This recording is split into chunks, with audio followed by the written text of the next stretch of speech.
Здравейте, приятели на земеделска техника и спорски. Днес пускаме за продажба една самопреса за трактори с минимална мощност от 15 конски сили. Но нека да започнем първо с цената. Цената е 6500 лева. И да мога да направя вече презентация на това, което предлагаме.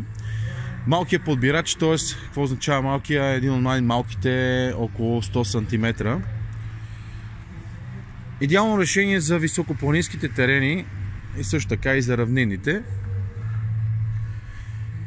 Марката е Галиняни, доказана марка в годините като машина. Опростена. Дори и така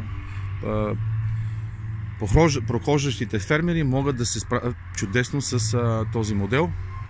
Тук имаме 540 оборота, необходими за въртене.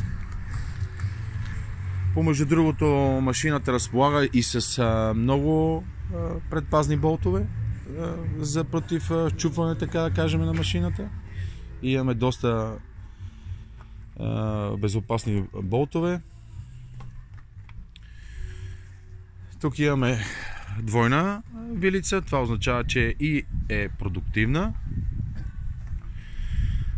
Стандартният връзвателен апарат за повечето италиански машини, който е RS3770.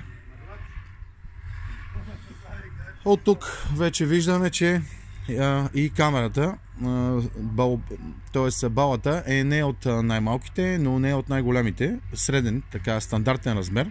Перфектно решение за балите, които искат да използват, нали, за цел продажба.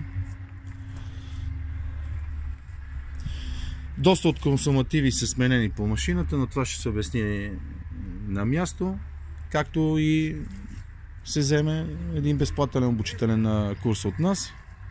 Машината се връзва към трактора, показва се изцяло как работи, обучава се клиента и след това вече се продава машината. Виждате гресиране.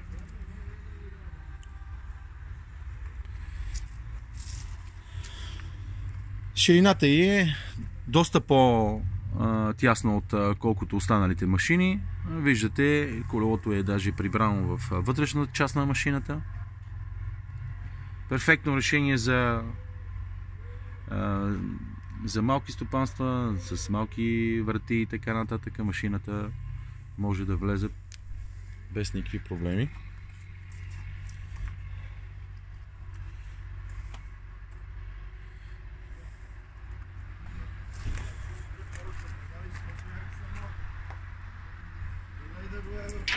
Значи, горе-долу, ако случайно нещо съм изпуснал, моля за обратна връзка.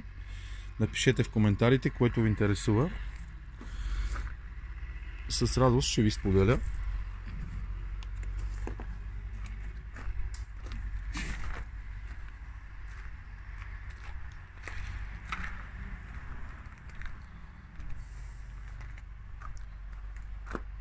И хубав ден от мен!